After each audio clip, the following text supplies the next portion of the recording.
오늘은 마태복음 17장 말씀을 통해 우리를 향한 하나님의 뜻을 함께 살펴보며 또 기도의 제목을 잡고자 합니다. 22절과 23절에 보면 갈릴리에 모일 때에 예수께서 제자들에게 이르시되 인자가 장차 사람들의 손에 넘겨져 죽임을 당하고 제3일에 살아나리라 하시니 제자들이 매우 근심했다라고 말씀합니다. 오늘 본문은 예수님께서 두 번째로 자신의 죽음과 부활에 대해 예언하신 말씀입니다. 처음 예언하신 말씀은 바로 앞장인 마태복음 16장 후반부에 등장합니다.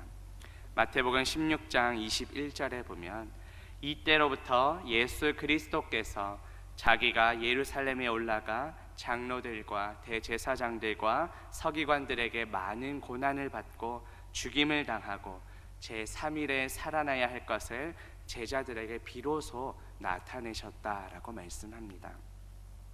이처럼 예수님께서는 이미 알리셨던 그 예수님의 고난과 죽으심과 부활에 대해 오늘 두 번째로 다시 말씀하고 계십니다. 특별히 22절 후반부에 이 넘겨져라는 단어는 바로 내어주다라는 뜻이 있습니다. 어제 우리 주일 설교 시간에 갈라디아서 2장 20절 말씀을 들었습니다. 예수님께서 자기 자신을 버리셨다라는 단어가 나오는데 그 단어가 오늘 넘겨져라는 단어와 동일한 단어입니다. 어제 목사님께서 설명해 주신 것처럼 예수님께서는 자기 자신을 우리에게 내어주셨습니다. 오늘 본문에서도 예수님께서는 자신이 사람들의 손에 넘겨질 것이라고 말씀하십니다. 이것은 소유권을 넘겨준다라는 뜻입니다. 또 믿는 자로부터 배신당한다라는 뜻도 있습니다. 실제로 이후에 예수님의 제자 중 하나인 가룟 유다는 예수님을 배반하여 예수님을 팔아 넘깁니다. 예수님께서는 그 모든 것을 이미 알고 계셨고 제자들에게 말씀하십니다. 특별히 넘기다라는 단어가 수동태로 되어 있습니다. 이것은 하나님의 계획과 섭리 가운데 하나님께서 직접 예수님을 사람들의 손에 넘겨주셨음을 말씀합니다. 예수님께서는 하나님 아버지의 뜻에 순종하셨습니다. 그리고 우리에게 자기 자신을 내어주셨습니다. 어제 주일 설교 말씀처럼 우리는 믿음으로 예수 그리스도의 모든 것을 취해야 합니다.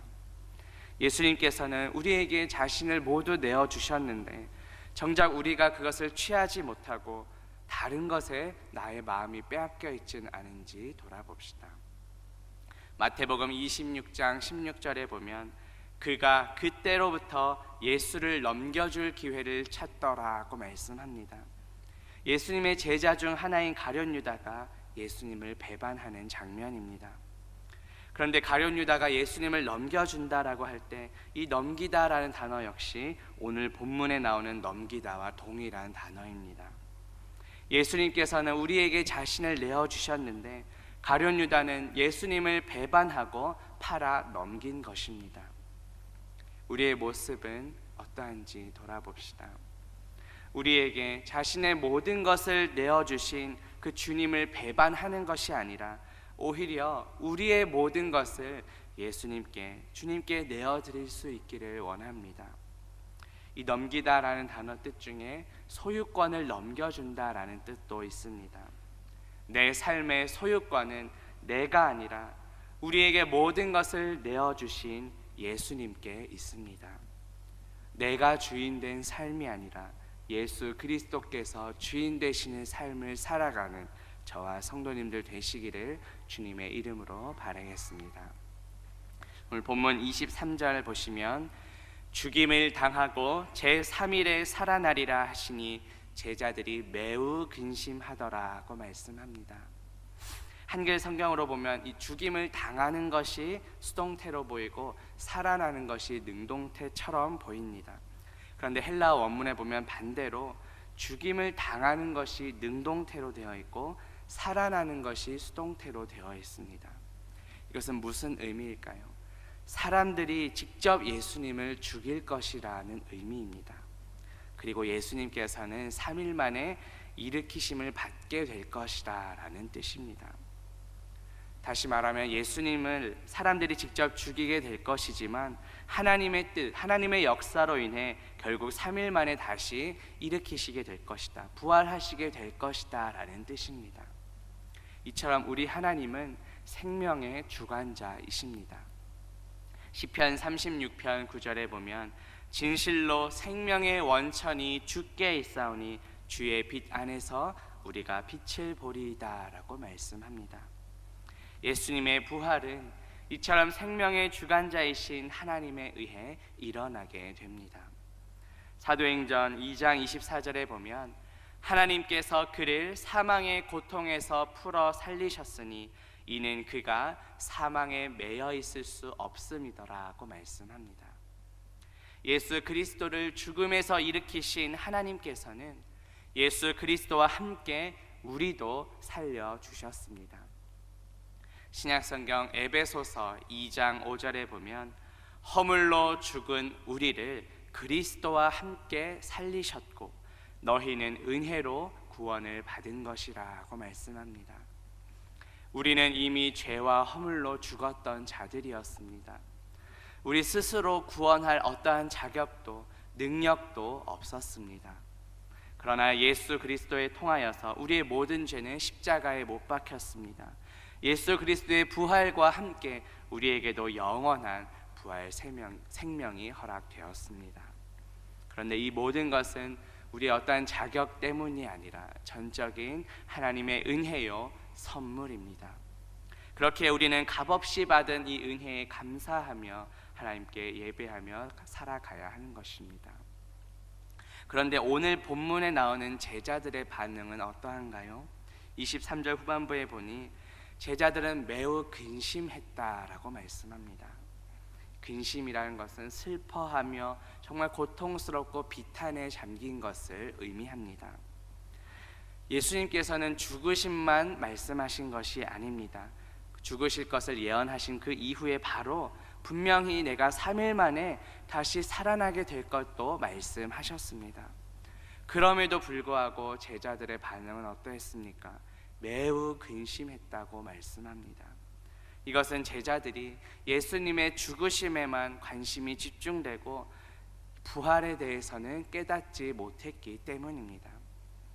오늘 본문과 병행 구절인 마가복음 9장 32절에 보면 그러나 제자들은 이 말씀을 깨닫지 못하고 묻기도 두려워했다고 말씀합니다. 제자들은 깨닫지 못했을 뿐만 아니라 예수님께 질문하는 것조차 두려워했던 것입니다.